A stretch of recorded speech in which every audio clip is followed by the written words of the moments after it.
जय हिंद, वणक्कम, सत श्री अकाल, नमस्कार। Welcome to Sonu army classes. Student, जैसे कि हम वीकली नर्सिंग असिस्टेंट के स्टूडेंट के लिए एक पेपर सेट लेकर आते हैं, तो आज भी हम नर्सिंग असिस्टेंट के स्टूडेंट्स के लिए टेस्ट पेपर सोल्व करने वाले हैं, जिसमें टोटल 50 क्वेश्चंस जो कि आपके एग्जाम के पेपर में पूछे जाते हैं, उसी तरह से टोटल 50 क्वेश्चंस मिलेंगे, 50 क्वेश्चंस मिलेंगे, जिसमें सारे subject GK, physics, chemistry, maths, biology सब कुछ कवर किया जाएगा। तो चलिए इस टेस्ट पेपर को हम स्टार्ट कर लेते हैं बिना किसी देरी के। Let's start first section GK का। स्टूडेंट 10 क्वेश्चंस पूछे जाते हैं 40 मार्क्स के एग्जाम में। क्वेश्चन फर्स्ट है, विश्व हेपेटाइटिस दिवस कब मनाया जाता है? World hepatitis day is observe on. तो ये कब मनाया जाता है स्टूडेंट? हर साल 28 जुलाई को मनाया जाता है। और क्यों मनाया जाता है हेपेटाइटिस डे? ये जो हेपेटाइटिस वायरस है उसके प्रति जागरूकता फैलाने के लिए ये जो है हेपेटाइटिस दिवस, वर्ल्ड हेपेटाइटिस डे सेलिब्रेट किया जाता है हर साल 28 जुलाई को। थीम भी पूछ सकते हैं, थीम इसकी याद रखिएगा, 1 लाइफ 1 लीवर। एक ही जीवन और एक ही लीवर, एक ही जिंदगी है और एक ही क्या है आपका लीवर है, एक ही बार ये आपको मिलेगा। ये इसकी इस साल की थीम है 2023 की, ध्यान रखिएगा। चलिए नेक्स्ट क्वेश्चन कर लेते हैं। किस अंतर्राष्ट्रीय संगठन का उद्देश्य राष्ट्रों के बीच सहयोग को बढ़ावा देकर और कूटनीति के माध्यम से संघर्षों को हल करके अंतर्राष्ट्रीय शांति और सुरक्षा बनाए रखना? अंतर्राष्ट्रीय शांति और सुरक्षा बनाए रखना देशों के बीच में ये किसका काम है? Which international organization aim to maintain the international peace and security by promoting cooperation among the nations and the resolving conflict through the diplomacy? तो ये किसका काम है स्टूडेंट? क्या यूनाइटेड नेशन करता है, या फिर World Trade Organization, International Monetary Fund करता है, या फिर North Atlantic Treaty Organization NATO करती है? कौन करता है? तो कौन करता है स्टूडेंट? यूनाइटेड नेशंस यानी कि संयुक्त राष्ट्र का ये कार्य होता है देशों के बीच में शांति स्थापित करना। चलिए नेक्स्ट क्वेश्चन कर लेते हैं। द डिस्कवरी ऑफ इंडिया उपन्यास किसने लिखा है? Who authored the novel the discovery of India? The discovery of India किसकी कृति है, किसका उपन्यास है स्टूडेंट? ये जवाहरलाल नेहरू जी का। चलिए नेक्स्ट क्वेश्चन कर लेते हैं। विक्रम साराभाई अंतरिक्ष केंद्र कहाँ पर है? Where is the Vikram Sarabhai Space centre?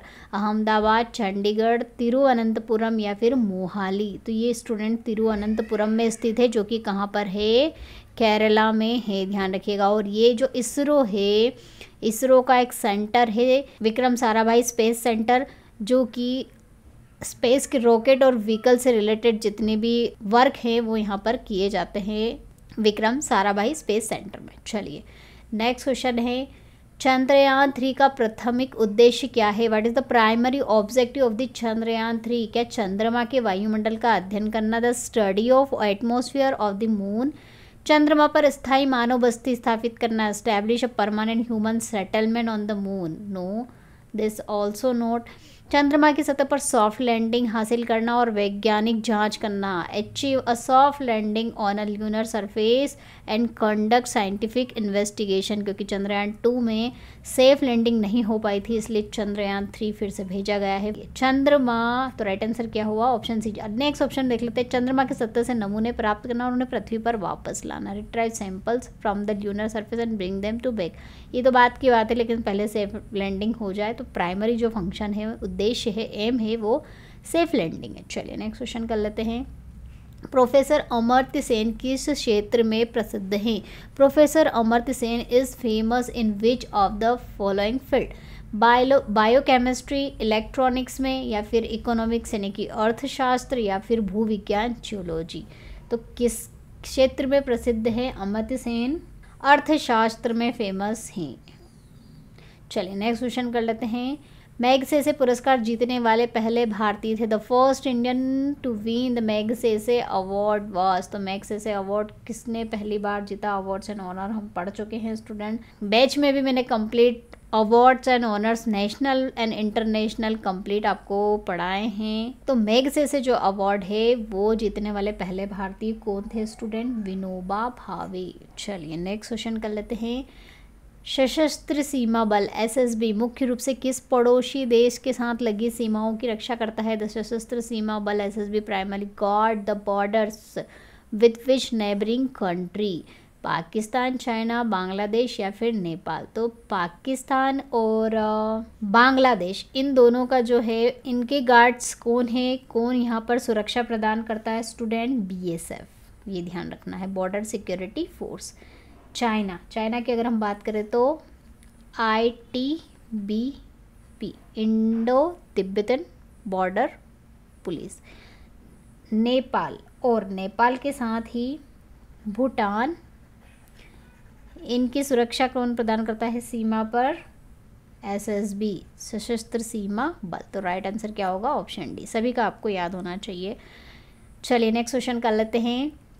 Indian Military academy कहाँ पर स्थित है? Where is the Indian Military Academy located? तो इंडियन मिलिट्री एकेडमी जहाँ पर ऑफिसर्स की ट्रेनिंग होती है आर्मी के, वो कहाँ पर सिचुएटेड है? तो IMA जिसे कहा जाता है शॉर्ट फॉर्म में IMA, ये कहाँ पर सिचुएटेड है स्टूडेंट? देहरादून, ध्यान रखिएगा। चलिए नेक्स्ट क्वेश्चन कर लेते हैं।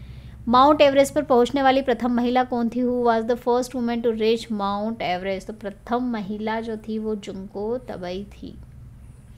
इंडिया से पूछी जाए तो बछेंद्री पॉल। तो स्टूडेंट बीच में एक और इम्पोर्टेंट बात मैं आप लोगों को बताना चाहती हूँ कि नर्सिंग असिस्टेंट और टेक्निकल के स्टूडेंट अगर पक्का अपना सिलेक्शन एग्जाम में करवाना चाहते हैं तो सोनू आर्मी क्लासेस एप्लीकेशन पर जो बैच चलाई जा रही है नर्सिंग असिस्टेंट और टेक्निकल के स्टूडेंट के लिए, उसको ज्वाइन करना ना भूलें, जिसमें आपको कंप्लीट लो लेवल से हाई लेवल तक पढ़ाया जा रहा है, जिसमें तीनों लेवल के अगर एग्जाम में पेपर आते हैं आपके लो, मीडियम, हाई, तो आप उसको अटेंड कर पाओगे। और इसके अलावा इसमें आपको वीडियो क्लासेस मिल रही है, PDF भी मिलेगी रिवीजन के लिए, साथ ही साथ old paper, original questions paper जो पूछे गए हैं एग्जाम में, उनके सॉल्यूशंस भी आपको प्रोवाइड किए गए हैं, जिनसे आप एनालिसिस भी कर सकते हो कि वो किस टाइप के जो क्वेश्चंस है वो एग्जाम में पूछे जाते हैं। इसके अलावा इसकी खास बात ये भी है स्टूडेंट की, ये आपको बायलैंग्वेज मिलेगी। दैट मीन्स आपको हिंदी, इंग्लिश दोनों लैंग्वेज में ये बैच अवेलेबल है। दोनों मीडियम के स्टूडेंट इसको अटेंड कर सकते हैं। तो इस बैच को ज्वाइन करने का आपको कोई नुकसान नहीं है, फ़ायदे ही फ़ायदे हैं। थ्योरी भी मिल जाएगी, PDF में मिल जाएगी, टेस्ट सीरीज़ भी अवेलेबल हो जाएगी। टेस्ट सीरीज़ जो अवेलेबल करवा दी गई है, इसके अलावा एग्ज़ाम तक आपको और ज़्यादा टेस्ट सीरीज़ प्रोवाइड कर दी जाएगी, जिससे आप अपनी ऑनलाइन मॉक टेस्ट जो है, क्योंकि आपकी एग्ज़ाम ऑनलाइन होने वाली है, तो उसकी प्रैक्टिस बहुत ज़्यादा आपकी हो जाए, इसलिए टेस्ट सीरीज़ भी आपको प्रोवाइड की जाएगी इस बैच के अंतर्गत एग्जाम से पहले। और इस बैच की जो वैलिडिटी है स्टूडेंट वो 1 साल तक रहने वाली है। जब तक आपकी एग्जाम नहीं हो जाती तब तक आपके पास ये बैच रहेगी। तो आप पढ़िए, बार बार पढ़िए, रिवीजन करिए और बुक्स से अपनी क्वेश्चंस भी सॉल्व करते जाइए इस बैच के साथ साथ। इसके अलावा इस बैच से रिलेटेड अगर आपको और कुछ भी डाउट हो तो आप हमारे डिस्प्ले हो रहे व्हाट्सअप नंबर पर क्वेरी कर सकते हैं, जहाँ पर बैच से रिलेटेड आपको जो भी जानकारी लेनी हो आप ले सकते हो। चलिए अब हम हमारा क्वेश्चन सॉल्व करते हैं। नेक्स्ट सेक्शन है स्टूडेंट मैथ्स का। 5 क्वेश्चन पूछे जाते हैं, 20 मार्क्स के, बहुत ईजी क्वेश्चन पूछे जाते हैं। क्वेश्चन नंबर 11 है, एक बैग में 6 सफ़ेद गेंदे और 4 काली गेंदे हैं। 2 गेंदें यादृच्छिक रूप से निकाली गई तो प्रायिकता ज्ञात कीजिए कि वे एक ही रंग की हो। A bag contains 6 white ball and 4 black balls, 2 balls drawn at the random, find the probability that are of the same colour. तो स्टूडेंट हम जब भी प्रोबेबिलिटी फाइंड आउट करते हैं तो प्रोबेबिलिटी में हम क्या फाइंड आउट करते हैं? टोटल आउटकम, है ना। टोटल आउटकम, टोटल कितनी है उसमें से एक्सपेक्टेड कितनी आपको चाहिए, इसको कहते हैं probability. This is the formula for the probability.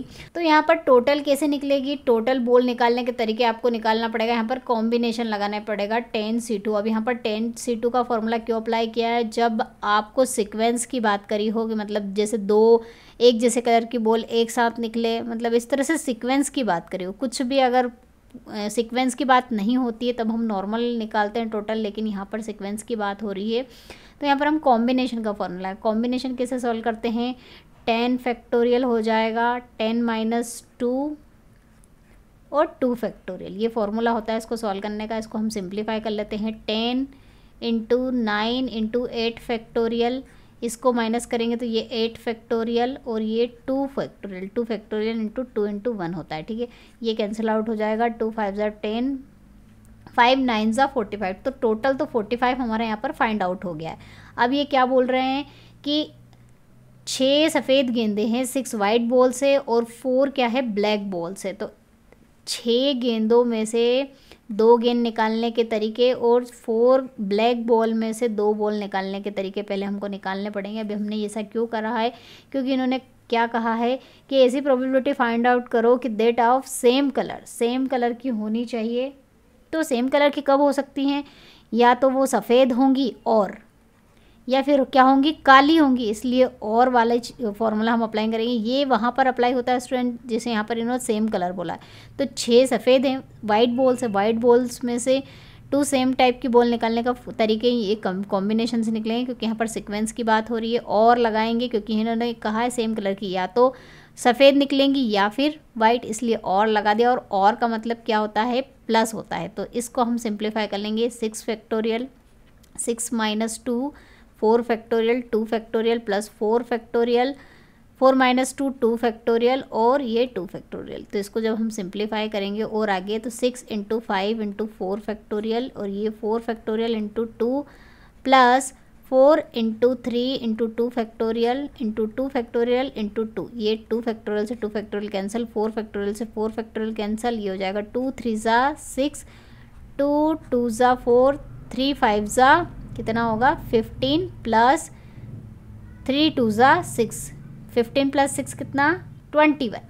तो प्रोबेबिलिटी क्या होगी स्टूडेंट, प्रोबेबिलिटी होगी 21 डिवाइड बाय 45। ये हमारी एक्सपेक्टेड है जो हमें चाहिए, और ये हम टोटल निकाल चुके हैं। यहाँ पर कॉम्बिनेशन का यूज़ करना है, जब सीक्वेंस की बात होगी तो आपको कॉम्बिनेशन का फॉर्मूला लगाना पड़ेगा। इसको सिंपल फार्मूले से आप सॉल्व आउट नहीं कर सकते। चलिए इसको सिंप्लीफाई करेंगे, कैंसिल आउट करेंगे तो कितना आएगा, 3 7 ज़ा 21, 3 1 ज़ा 3, 3 5 ज़ा 15, 7 as to 15 as the final probability. Right answer option C. Probability के और भी क्वेश्चन हम टाइम टू टाइम करते रहेंगे तो आपको और कंसेप्ट क्लियर होते जाएंगे स्टूडेंट। चलिए नेक्स्ट क्वेश्चन कर लेते हैं। इंट्रीगेशन पूछा है sine x plus cos x का, तो इनका इंट्रीगेशन कैसे करते हैं स्टूडेंट। तो पहले तो हम इसको इस तरह से ब्रेक डाउन कर लेते हैं, साइन एक्स का पहले करेंगे, फिर इंट्रीगेशन होगा कॉस एक्स डी एक्स का। अब आपको फॉर्मूला याद रखना है कि साइन एक्स का जो इंट्रीगेशन होता है उसको, वो क्या होता है स्टूडेंट, साइन एक्स का इंट्रीगेशन का फॉर्मूला होता है माइनस कॉस एक्स, ये नोट कर लीजिएगा, प्लस कॉस एक्स के इंट्रीगेशन का फॉर्मूला क्या होता है, the formula of integration of cos x is sine x. ठीक है, जो आंसर है प्लस सी भी आप पुटअप कर सकते हैं, कांस्टेंट है, इंटीग्रेशन कांस्टेंट लगाया जाता है, ना लगाओ तो भी चलता है। तो हमारा जो आंसर है वो किससे मैच हो रहा है, minus cos x plus sine x. कहाँ पर है minus cos x plus sine x, option C is the right answer. ठीक है, ये सी तो कांस्टेंट आप लगाइए ना लगाइए, ऑप्शन में दे भी सकते हैं और नहीं भी दे सकते हैं, तो ये कोई गलत नहीं है, ये भी करेक्ट है और ये भी करेक्ट है। चलिए नेक्स्ट क्वेश्चन कर लेते हैं। सबसे लंबे खंभे की लंबाई ज्ञात कीजिए जिसे 10 मीटर लंबे और 8 मीटर चौड़े और 9 मीटर ऊंचे कमरे में रखा जा सकता है। चलिए तो ये तो क्या हो गया, एक तरह से क्यूबॉइड बन रहा है स्टूडेंट। तो क्यूबॉइड हम बना लेते हैं यहाँ पर,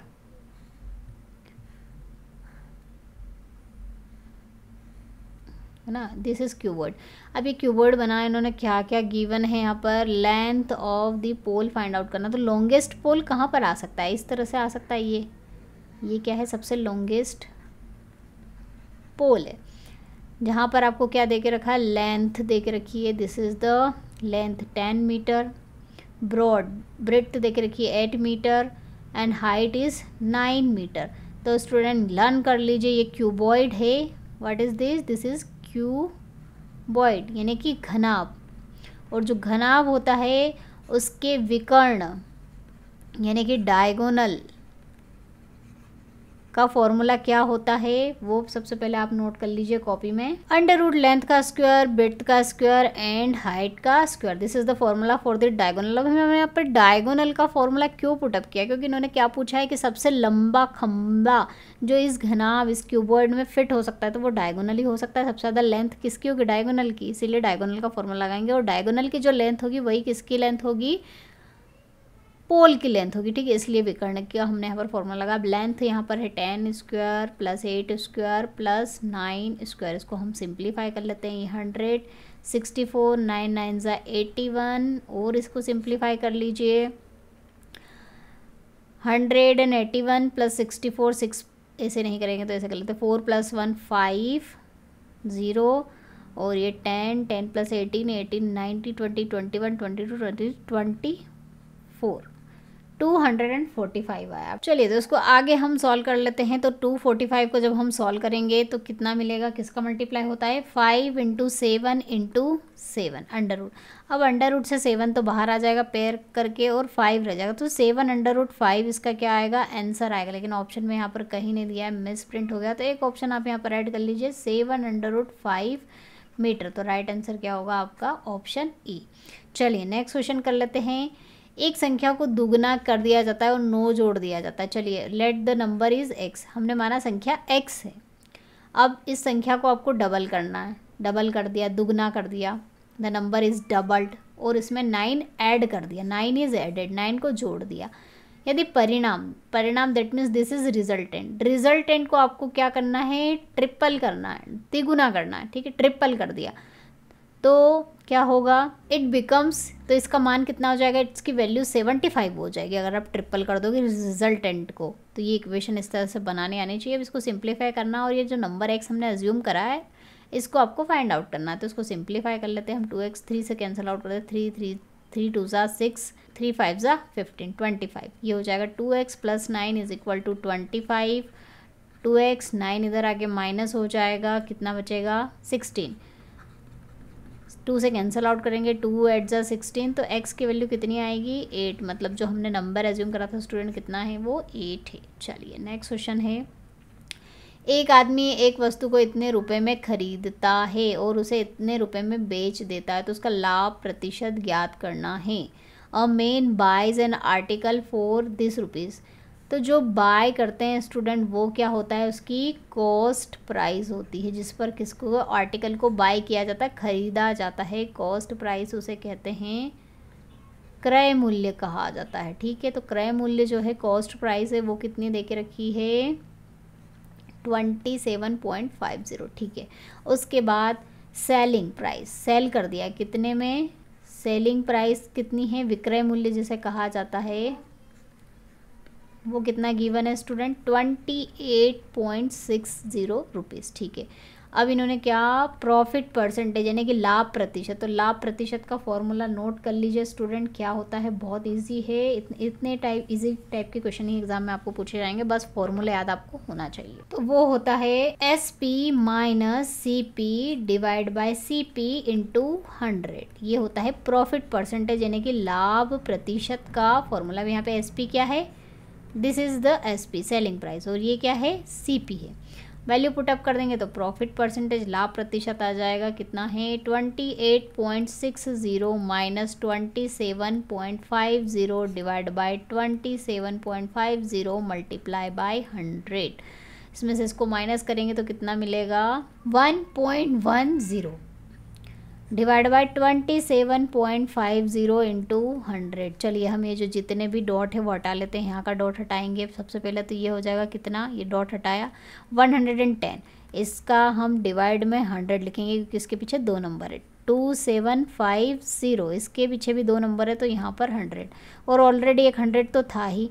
अब क्या कैंसिल आउट हो गया स्टूडेंट, ये 100 से ये 100 कैंसिल हो गया, ये 0 से ये 0 कैंसिल हो गई। अब हमें वैल्यू कितनी मिली 110275। इसको डिवाइड करेंगे अगर हम 5 से तो वैल्यू कितनी मिलेगी, 5 5 = 25, 5 5 = 25, 5 2 = 10, 5 2 = 10, 11 5 = 55, 11 2 = 22, 5 4 = 20, तो कितना मिला 4% इसकी वैल्यू हमें मिली। तो इसका राइट आंसर क्या होगा 4%। चलिए नेक्स्ट सेक्शन सी हमारा फिजिक्स का पूछा जाता है, 5 क्वेश्चंस पूछे जाते हैं 20 मार्क्स के। क्वेश्चन है दाब का मात्रक क्या होता है, the unit of pressure.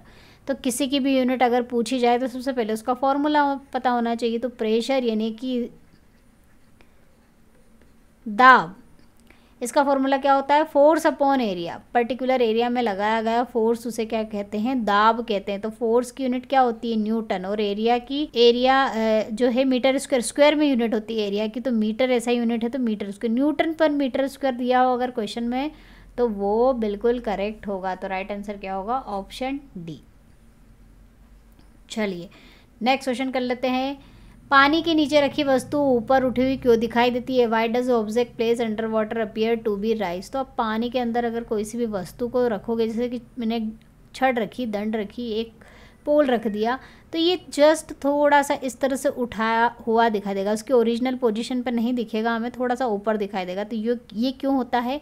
Due to the refraction, यानी कि अपवर्तन के कारण। तो अपवर्तन के कारण क्यों होता है? अपवर्तन क्या होता है कि जब लाइट रे जो होती है एक मीडियम से दूसरे मीडियम में जाती है तो वो अपनी ओरिजिनल पोजीशन से या तो दूर हट जाती है या फिर थोड़ी सी पास हो जाती है। इस फिनोमेना को क्या कहते हैं? रिफ्रैक्शन कहते हैं। उसका भटकाव हो जाता है तो उसे क्या कहते हैं? अपवर्तन कहते हैं। तो इसीलिए हमें जो ये छड़ है, ये रॉड है, ये हमें थोड़ी सी ऊपर उठाई दिखाई देती है। तो राइट आंसर क्या हुआ? Option B. चलिए नेक्स्ट क्वेश्चन कर लेते हैं। ध्वनि ठोस, द्रव और गैस में कैसे गमन करती है? How does sound travel through solid, liquid and gases? केवल ये ओनली सॉलिड्स में ट्रेवल करती है या फिर ओनली लिक्विड्स में या फिर ओनली गैसेस में या फिर तीनों में? तो स्टूडेंट आपको बता दूं, जो साउंड है, साउंड कैन ट्रेवल, ये जो है साउंड सॉलिड, लिक्विड और गैस तीनों में ट्रेवल कर सकता है, इसलिए राइट आंसर क्या होगा? Option D. चलिए नेक्स्ट क्वेश्चन है, आदर्श वोल्टमीटर का प्रतिरोध कितना होना चाहिए? What is the resistance of an ideal voltmeter? तो वैसे स्टूडेंट वोल्टमीटर का मैं आपको बता चुकी हूँ कि जो कि वोल्टमीटर है वो हमेशा पैरेलल जुड़ा जाता है सर्किट में, ठीक है। इस तरह से इसका संयोजन किया जाता है, कॉम्बिनेशन किया जाता है, पैरेलल जुड़ा जाता है। पैरेलल इसलिए जोड़ा जाता है कि इसमें से जो करंट है वो डिस्ट्रीब्यूट ना हो, फ्लक्चुएट ना हो। जितना करंट, हमें क्या करना है कि दो जो सिरे होते हैं, पॉइंट्स होते हैं, उनके बीच में वोल्टेज डिफरेंस को मेजर करना होता है, इसलिए इसको पैरेलल लगाया जाता है, समांतर लगाया जाता है। अब ये समांतर लगाया जाता है तो इसका जो रेजिस्टेंस है ना वो बहुत ही ज़्यादा होना चाहिए। इसका जितना ज़्यादा रेजिस्टेंस रहेगा ना उतना अच्छा होता है वोल्टमीटर।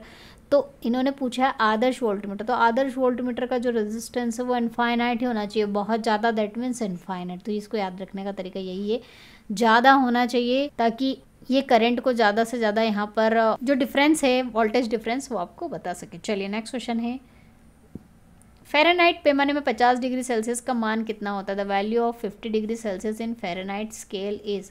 तो आपको फ़ारेनहाइट स्केल और सेल्सियस स्केल में रिलेशन पता होना चाहिए। इसके लिए बहुत ईजी है, F-32 divide by 180 is equal to C divide by 100। ये सेल्सियस स्केल है और ये फ़ारेनहाइट, ये रिलेशन है, इसको आपको याद करना है। इसके अलावा र्यूमर स्केल और केल्विन स्केल, इनका भी रिलेशन होता है, कंप्लीट रिलेशन आपको याद होना चाहिए। अभी हमें क्वेश्चन में इसकी ज़रूरत पड़ रही तो हम इतना ही रिलेशन लिखेंगे। तो फ़ारेनहाइट पैमाने में 50 डिग्री सेल्सियस, डिग्री सेल्सियस की वैल्यू हमें 50 गिवन है, फ़ारेनहाइट पूछी है -32 divide by 180, Celsius 50 degree given है, वैल्यू पूछी है 0 से ये 0 कैंसिल, ये 0 से ये 0 कैंसिल, 5 - 32 एंड 5 × 18, ये इधर चला जाएगा, मल्टीप्लिकेशन हो जाएगा, -32, 8 5 = 40, 5 1 = 5, 9, इसमें प्लस कर दीजिए 90 + 32 कितना हो जाएगा वैल्यू 122 फ़ारेनहाइट इसका राइट आंसर होगा, सेल्सियस की जब 50 डिग्री वैल्यू हो। चलिए स्टूडेंट नेक्स्ट सेक्शन हमारा बायोलॉजी का मोस्ट इम्पोर्टेंट 15 क्वेश्चन, 60 मार्क्स यहाँ पर आपके कवर होंगे और आपका मेन सब्जेक्ट भी है स्टूडेंट। चलिए इसका क्वेश्चन कर लेते हैं। ह्यूमन इम्यूनोडेफिशिएंसी वायरस HIV जिसे कहा जाता है मुख्य रूप से निम्नलिखित पर हमला करता है और कमज़ोर कर देता है।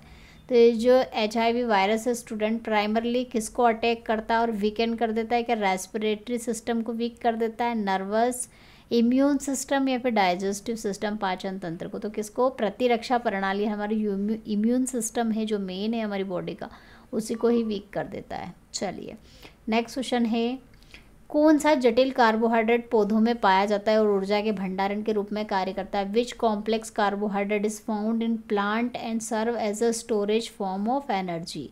तो हमने ह्यूमन का स्टोरेज फॉर्म ऑफ एनर्जी पढ़ा था, किस फॉर्म में? ग्लाइकोजन के फॉर्म में स्टोर होता है इन ह्यूमन।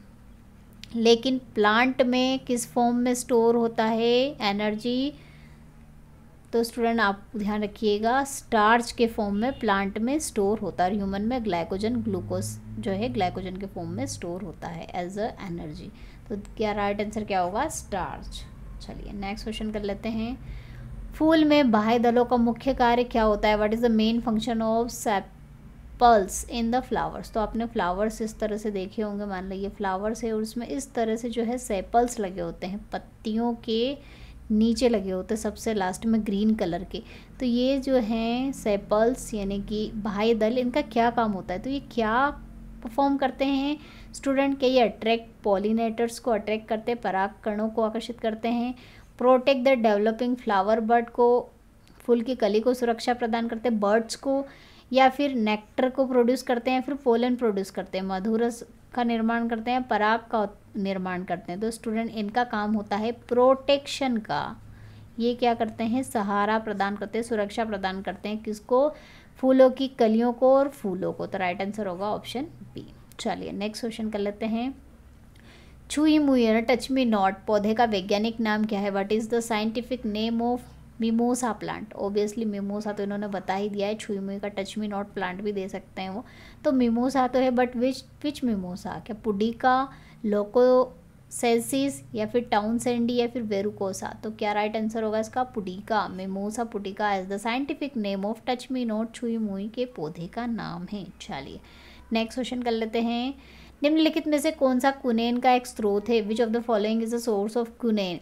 तो स्टूडेंट ये जो क्वेश्चन है नर्सिंग असिस्टेंट के एग्जाम में पूछा गया है, कुनेन से रिलेटेड क्वेश्चन पूछा गया था एग्जाम में, ठीक है। तो यहाँ पर इन्होंने क्या पूछा, जो कुनेन है वो किसका स्रोत है? तो इसका स्रोत क्या है? सिनकोना। सिनकोना पेड़ से ये बनाया जाता है, उसकी छाल से। और ये जो है कुनेन जो है उसका यूज़ सबसे पहले किस में किया गया था? जो मलेरिया है, मलेरिया की जो पहली दवा है वो कुनेन के द्वारा बनाई गई थी। Medicine of the malaria, first medicine of malaria किससे बनाई गई थी? कुनेन से बनाई गई थी, जो कि किससे मिलता है? सिनकोना से। चलिए नेक्स्ट क्वेश्चन है। कैक्टस जैसे मरुस्थलीय पौधे का कौन सा भाग प्रकाश संश्लेषण की क्रिया करता है? Which part of the desert plant like cactus perform the process of photosynthesis? तो फोटोसिंथेसिस हमें पता है लीफ में होती है ना, लीफ में होती है ज़्यादातर जो फोटोसिंथेसिस की प्रोसेस है। लेकिन कैक्टस के जो पौधे होते हैं, प्लांट्स होते हैं कैक्टस प्लांट्स, इनकी जो लीफ है वो ऐसे कांटों में, ऐसी कांटों जैसी हो जाती है ना, ऐसे कांटे जैसे तिकोनी तिकोनी शार्प हो जाती है, इसलिए इसमें फोटोसिंथेसिस की प्रोसेस नहीं परफॉर्म होती। तो फिर कहाँ पर होगी फोटोसिंथेसिस की प्रोसेस इसमें? तो जो फोटोसिंथेसिस की प्रोसेस है वो कहाँ पर होती है? फिर स्टूडेंट स्टेम में, यानी कि तने में। फिर कहाँ पर? तने में होती है, जो कि ग्रीन कलर का होता है। तो राइट आंसर होगा तना यानी कि स्टेम। चलिए नेक्स्ट क्वेश्चन है। निम्नलिखित में से कौन सा एक लिंगी पुष्प होता है? Which of the following is a unisexual flower? क्या पपाया, मस्टर्ड, सनफ्लावर, या हेबिस्कस? यानी गुड़हल, सूरजमुखी, सरसों, या पपीता? तो इन सभी में किस में एक लिंगी पुष्प होता है स्टूडेंट? पपीता में। तो स्टूडेंट एक लिंगी का मतलब ये कि पुमंक या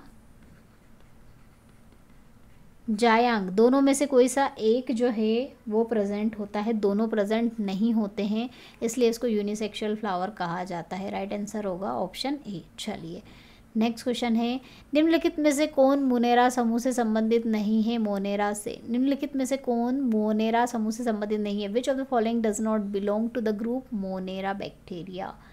क्या बैक्टीरिया, साइनोबैक्टीरिया, माइकोप्लाज्मा, या फिर डाइटम? तो कौन सा नहीं है इसका मोनेरा का समूह, ग्रुप ऑफ द मोनेरा? तो स्टूडेंट जितने भी बैक्टीरिया होते हैं वो सब किस में आते हैं? मोनेरा में आते हैं, ये आपको ध्यान रखना है, मोनेरा ग्रुप में आते हैं। उसके बाद क्यू बैक्टीरिया और माइकोप्लाज्मा ये भी किस में आते हैं? मोनेरा में आते हैं। साइनोबैक्टीरिया ये भी किस में आता है? मोनेरा ग्रुप में आता है। लेकिन डाइटम ये मोनेरा ग्रुप में नहीं आता है, तो राइट आंसर होगा डाइटम। ये किस में आता है? प्रोटिस्टा, प्रोटिस्टा के अंतर्गत क्या आता है? डाइटम, जो कि क्या है? एक यूकेरियोट है। चलिए नेक्स्ट क्वेश्चन है। तपेदिक किसकी एक बीमारी है? Tuberculosis is a disease of liver, heart, pancreas, या फिर लंग्स? तो स्टूडेंट ये जो तपेदिक है ट्यूबरक्लोसिस वो किसकी प्रॉब्लम है? लंग्स से रिलेटेड प्रॉब्लम है। टीबी जिसे शॉर्टकट कहा जाता है, टीबी की प्रॉब्लम लंग्स से रिलेटेड है, जिसमें ज़्यादातर खांसी की होती है और लंग्स में जो है प्रॉब्लम क्रिएट होती है। और ये क्वेश्चन पूछा जाता है कि टीबी को कौन सा बैक्टीरिया से फैलता है? तो mycobacterium tuberculosis, mycobacterium tuberculosis जो वायरस है उससे ये टीबी का जो है प्रॉब्लम क्रिएट होता है। चलिए नेक्स्ट क्वेश्चन है, मनुष्य के लार में कौन सा एंजाइम होता है? Which enzyme is present in the human saliva? Trypsin, ligase, ptyalin, pepsin. तो कौन सा प्रेजेंट होता है? टाइलिन प्रेजेंट होता है, जो कि क्या करता है? कार्बोहाइड्रेट्स का डाइजेशन कर देता है हमारे मुंह में ही, और किस में कन्वर्ट कर देता है? ये स्टार्च। कार्बोहाइड्रेट में किसका? स्टार्च का डाइजेशन करता है। चलिए नेक्स्ट क्वेश्चन है, किडनी की कार्यात्मक इकाई क्या है? What is the functional unit of kidney? Nephron. सभी को पता होगा, बहुत इजी क्वेश्चन है, जो कि क्या करता है? किडनी के जितने भी फिल्ट्रेशन का काम है वो कहाँ पर? नेफ्रॉन में ही परफॉर्म होता है। नेक्स्ट क्वेश्चन, मानव शरीर में श्वसन वर्णक कौन सा है? Which is the respiratory pigment in human body? अब रेस्पिरेटरी पिगमेंट क्या होता है? रेस्पिरेशन। तो रेस्पिरेशन में ब्लड जो है, ब्लड के थ्रू रेस्पिरेशन होता है, लेकिन ब्लड में क्या प्रेजेंट होती हैं? आरबीसीज, और आरबीसीज में क्या प्रेजेंट होता है? हीमोग्लोबिन। तो हीमोग्लोबिन क्या करता है? ऑक्सीजन के साथ रिएक्ट करके ऑक्सी हीमोग्लोबिन बना लेता है, जो कि क्या करता है? ट्रांसफॉर्मेशन करता है ऑक्सीजन का। तो वर्णक पूछा है पिगमेंट, तो पिगमेंट क्या है? Haemoglobin. It is a pigment जिसका कलर, जिसके कारण ब्लड का कलर क्या होता है? लाल होता है। तो क्या होगा राइट आंसर? हीमोग्लोबिन। चलिए नेक्स्ट क्वेश्चन है, किस हड्डी को अक्सर कॉलर बोन कहा जाता है? Which bone is often referred to as collarbone? तो कॉलर बोन मतलब हम जहाँ पर कॉलर होती है वहीं पर ही सिचुएटेड होगी। तो ये जो बोन होती है स्टूडेंट, ये आपकी रीढ़ की हड्डी से शोल्डर जो है उसके बीच की हड्डी होती है, जिसे कॉलर बोन कहा जाता है, और इसका नाम क्या है? क्लेविकल, यानी कि हंसली। हिंदी में हंसली कहा जाता है। ये जो हड्डी होती है इसे कॉलर बोन के नाम से जाना जाता है। रेडियस, ह्यूमरस, ये आपके हाथ की हड्डियां होती है। स्केपुला आपकी जो है शोल्डर की बोन को कहा जाता है, शोल्डर ग्रिड की बोन होती है। तो क्लेविकल जो बोन होती है वो उसे कॉलर बोन कहा जाता है, जो कि आपकी शोल्डर ग्रिड या शोल्डर हड्डी भी होती है। चलिए नेक्स्ट क्वेश्चन है, कौन सा रक्त घटक एंटीबॉडी का उत्पादन करके प्रतिरक्षा प्रक्रिया में शामिल होता है? Which blood component is involve in the human response by producing antibodies? RBCs के एंटीबॉडीज प्रोड्यूस करती है नहीं, ये ट्रांसपोर्टेशन का, इसका काम क्या है? ट्रांसपोर्ट करना ऑक्सीजन को। प्लेटलेट्स ब्लड क्लॉटिंग में यूज़ होती है, ब्लड क्लॉटिंग करना। श्वेत रक्त कणिकाएं यानी कि WBC या फिर प्लाज्मा। अब राइट आंसर क्या होगा इसका? तो श्वेत रक्त कणिका यानी कि WBC जो होती है वो क्या करती है? इसमें एंटीबॉडीज़ का निर्माण होता है जो प्रतिरक्षा का काम करती है। तो राइट आंसर क्या होगा? श्वेत रक्त कोशिका। प्लाज्मा क्या करती है? ये ट्रांसपोर्टेशन का काम करती है, लेकिन किसका ट्रांसपोर्टेशन? न्यूट्रिएंट्स का, है ना, इसका ट्रांसपोर्ट करती है प्लाज्मा। तो राइट आंसर क्या होगा? WBC involve in the human response by producing antibodies. चलिए नेक्स्ट क्वेश्चन है, कवकों यानी कि फफूंद का अध्ययन क्या कहलाता है? What is the study of fungi? Histology, plant morphology, mycology या फिर पैलियोबॉटनी? तो क्या कहलाता है? Mycology. It is the study of fungi, कवक का अध्ययन माइकोलॉजी कहलाता है। चलिए नेक्स्ट सेक्शन है स्टूडेंट केमिस्ट्री का। ये भी आपके लिए मोस्ट इंपॉर्टेंट 15 क्वेश्चन पूछाते हैं 16 मार्क्स के। नेगेटिव मार्किंग का ध्यान रखना 1/4 है। अगर आप एक क्वेश्चन गलत करोगे तो 1 नंबर आपका कट हो जाएगा, और करेक्ट करोगे तो 4 नंबर मिलेंगे। ये ध्यान रखना, ये करेक्ट का है और ये रॉन्ग का है। क्वेश्चन है, निम्नलिखित में से किसमें रासायनिक अभिक्रिया नहीं होती? विच of the following does not involve a chemical reaction? गर्म होने पर मोमबत्ती का जलना, burning of candle is a chemical process. ये केमिकल रिएक्शन होती है, क्योंकि इसमें क्या होता है? धुआं निकलता है और गैस क्रिएट होती है, और एक नया सब्सटेंस क्रिएट होना क्या होता है? केमिकल रिएक्शन होती है। तो ये तो केमिकल रिएक्शन है। उसके बाद गर्म करने पर मोमबत्ती का पिघलना। अब मोमबत्ती का जलना अलग बात होती है और पिघलना, मेल्टिंग ऑफ कैंडल वैक्स। तो मेल्टिंग, जो वैक्स मेल्टिंग हो रहा है वो अगेन फिर से उसकी कैंडल आप बना सकते हो। तो ये रिवर्सिबल प्रोसेस है। तो ये क्या है? एक फिजिकल प्रोसेस है, फिजिकल रिएक्शन है ना, केमिकल रिएक्शन नहीं है मेल्टिंग होना। जलना, burning of candle is the chemical reaction, but melting of candle या wax is the physical reaction. Process of respiration obviously chemical reaction ही है। हमारे शरीर में भोजन का पाचन, digestion of food in our body is also chemical reaction. तो राइट आंसर क्या हुआ? B, it is not a chemical reaction. चलिए नेक्स्ट क्वेश्चन कर लेते हैं। किसी तत्व का परमाणु द्रव्यमान 35 है तथा उसमें 18 इलेक्ट्रॉन होते, प्रोटॉन की संख्या क्या होगी? The atomic mass, atomic mass आपका क्या है स्टूडेंट? 35 है, और 35 दिया तो है, लेकिन एटॉमिक मास क्या होता है? प्रोटॉन्स प्लस न्यूट्रॉन्स, ठीक है। एंड हैज़ 18 इलेक्ट्रॉन्स, 18 इलेक्ट्रॉन्स हैं इसमें। The number of protons find out करना है, आपको पता करना है। तो 18 इलेक्ट्रॉन है, तो जब न्यूट्रल होता है एटम तब नंबर ऑफ प्रोटॉन्स और नंबर ऑफ इलेक्ट्रॉन दोनों इक्वल होते हैं। तो अभी कोई चार्ज नहीं है, नॉर्मल एलिमेंट की बात कर रहे हैं, तो नंबर ऑफ प्रोटॉन्स भी क्या हो जाएंगे स्टूडेंट? 18 ही होंगे, बोथ आर इक्वल। तो राइट आंसर होगा ऑप्शन ए। चलिए नेक्स्ट क्वेश्चन कर लेते हैं।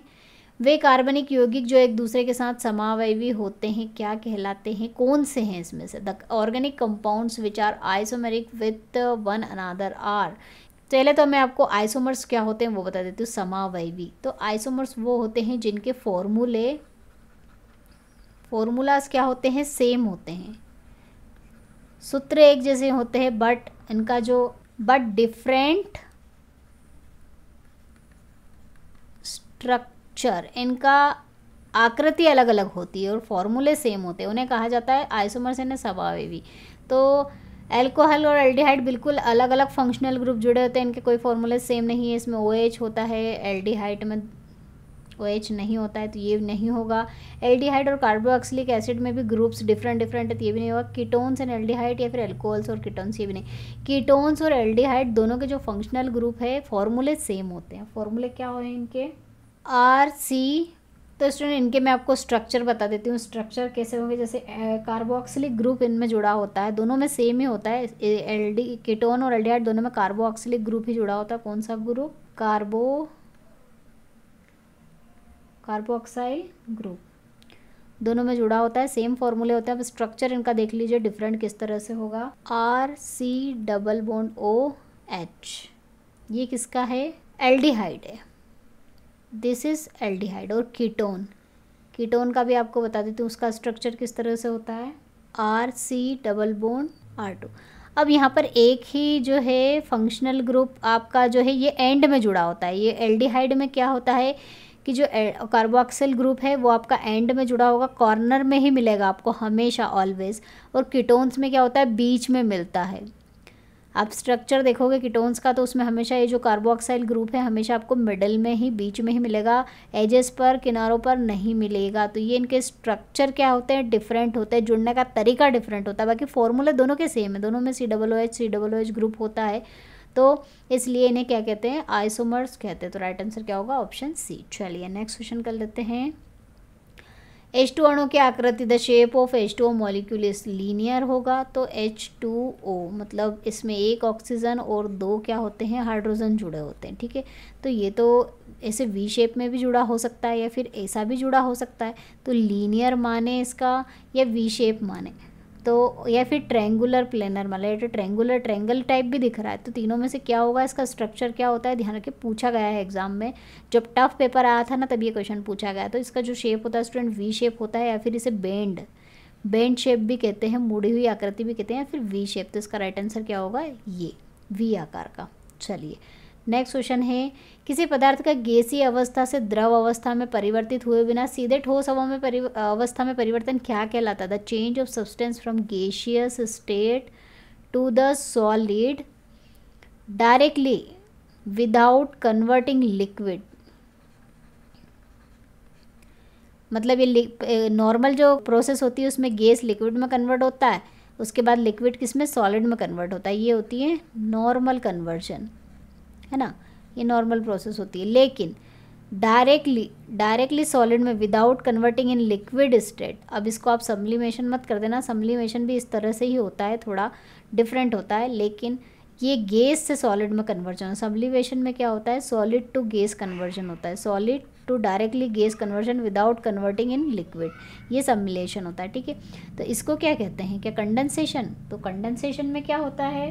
वेपर से लिक्विड में कन्वर्जन होता है, तो ये तो नहीं है। इवेपोरेशन यानी कि वाष्पीकरण, इसमें क्या होता है? लिक्विड से गैस में कन्वर्जन होता है इवेपोरेशन में। Deposition is the process of directly converting gas into solid without converting liquid. तो निक्षेपण इसे कहा जाता है। ऊर्ध्वपातन निक्षेपण का जस्ट अपोजिट होता है, इसमें सॉलिड से डायरेक्टली गैस में कन्वर्जन होता है। राइट आंसर क्या हुआ? Option C. चलिए नेक्स्ट क्वेश्चन है, चूने का पानी किसके कारण दूधिया हो जाता है? Lime water turns milky by. तो चूने का पानी, पहले तो चूने का पानी दूधिया हो जाने का क्या मतलब है? रिएक्शन देखनी पड़ेगी हमें। तो रिएक्शन क्या होती है? CaOH whole twice, this is the calcium hydroxide, जिसे क्या कहते हैं? लाइम वाटर, यानी कि चूने का पानी, इसे चूने का पानी कहते हैं। अब ये दूधिया हो जाता है, इसका क्या मतलब? जब कार्बन डाइऑक्साइड से रिएक्शन होती है तो क्या बनता है? CaCO3 कैल्शियम कार्बोनेट, जो कि क्या है? लाइम स्टोन, चूना पत्थर जिसे कहा जाता है, इसका क्रिएशन होता है और वाटर बनता है। तो इसीलिए चूने का पानी क्या हो गया? दूधिया हो गया, वाइटिश कलर का होता है। तो किसके कारण हुआ? वो किससे रिएक्शन करके? Carbon dioxide.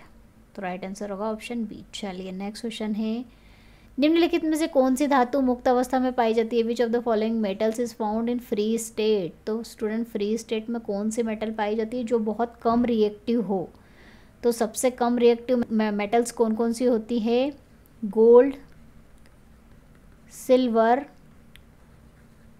प्लेटिनम, जिन्हें नोबल मेटल्स भी कहा जाता है क्योंकि ये बहुत कम रिएक्शन करती हैं। तो सबसे कम रिएक्शन कौन सी करेगी? प्लेटिनम करेगी। तो प्लेटिनम क्या होगी? जो कम रिएक्शन करेगी वो मुक्त अवस्था में पाई जाएगी, इसलिए राइट आंसर क्या हुआ? Platinum is found in its free state.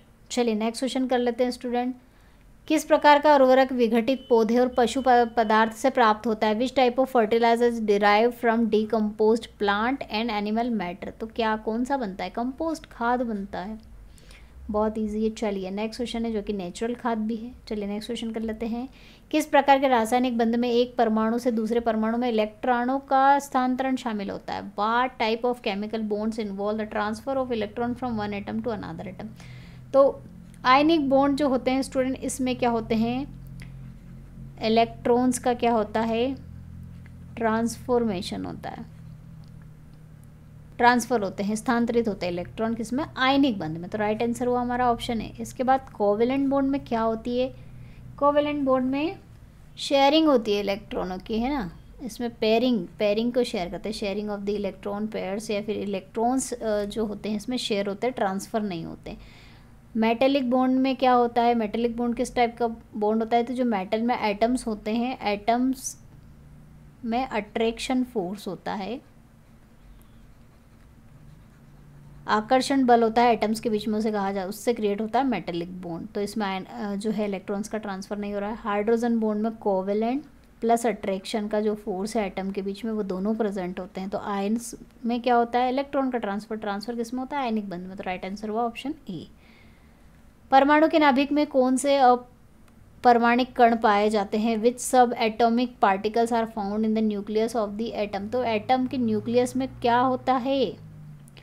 Proton and neutron, और आसपास क्या होते हैं? इलेक्ट्रॉन चक्कर लगा रहे होते हैं। तो केंद्र में, नाभिक में, न्यूक्लियस में क्या होता है? Protons and neutrons. Proton electron नहीं हो सकते क्योंकि इलेक्ट्रॉन आउटसाइड होता है, इलेक्ट्रॉन आउटसाइड, ये भी आउटसाइड होता है। तो राइट आंसर क्या हुआ? Option B. चलिए नेक्स्ट क्वेश्चन कर लेते हैं, ब्लीचिंग पाउडर यानी कि व्यंजक चूर्ण का रासायनिक नाम, chemical name of the bleaching powder is, क्या है? केमिकल फॉर्मूले से, या केमिकल फॉर्मूले से रिलेटेड क्वेश्चन पूछे जाते हैं। तो क्या है इसका नाम? कैल्शियम हाइपोक्लोराइड कहा जाता है। फॉर्मूला भी आप नोट कर लीजिए, CaOCl2, कैल्शियम हाइपोक्लोराइड। चलिए नेक्स्ट क्वेश्चन है, अम्ल धात्विक ऑक्साइड के साथ अभिक्रिया करके क्या बनाता है? Acid react with metal to form, acid react with metal oxide. ध्यान रखिएगा, मेटल की बात नहीं, मेटल ऑक्साइड। जैसे कि कॉपर ऑक्साइड के साथ रिएक्शन करेगा एसिड यानी कि hydrochloric acid, this is the acid, this is the metal oxide. Metal oxide के साथ जब धात्विक ऑक्साइड के साथ अम्ल की रिएक्शन की जाती है तो क्या फॉर्म होता है? यहाँ पर क्या बनेगा? कॉपर क्लोराइड, जो कि क्या एक सॉल्ट है, और वाटर। तो क्या बनता है? रिजल्टेंट क्या आता है? रिजल्ट क्या आता है? पानी और लवण। चलिए नेक्स्ट क्वेश्चन है, निम्नलिखित में से कौन सा ऑक्सीजन का गुण है? Which of the following is the property of oxygen? क्या ये रंगहीन, गंधहीन और स्वादहीन गैस होती है? It is a colourless, odourless and tasteless gas. Correct.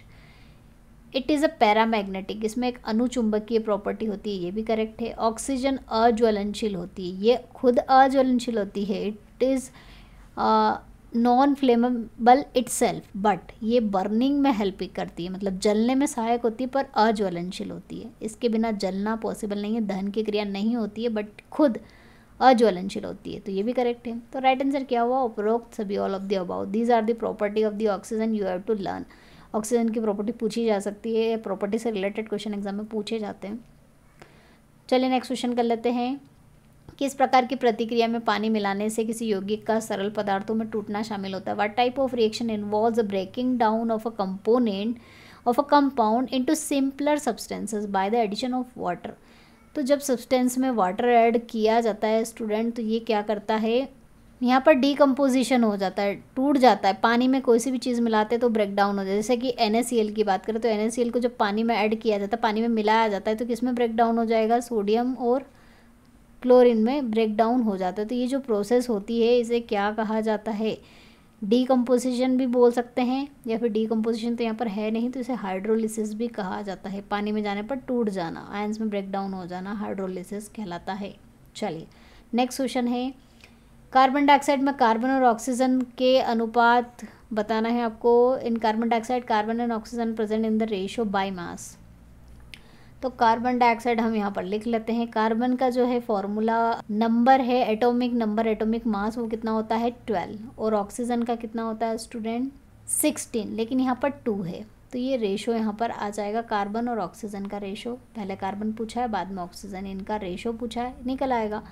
Simplify कर लेते हैं। 2 1 ज़ा 2, 2 6 ज़ा 12, 2 8 ज़ा 16, 2 3 ज़ा 6। तो रेशो कितना आया? 3:8। तो क्या रेशो है?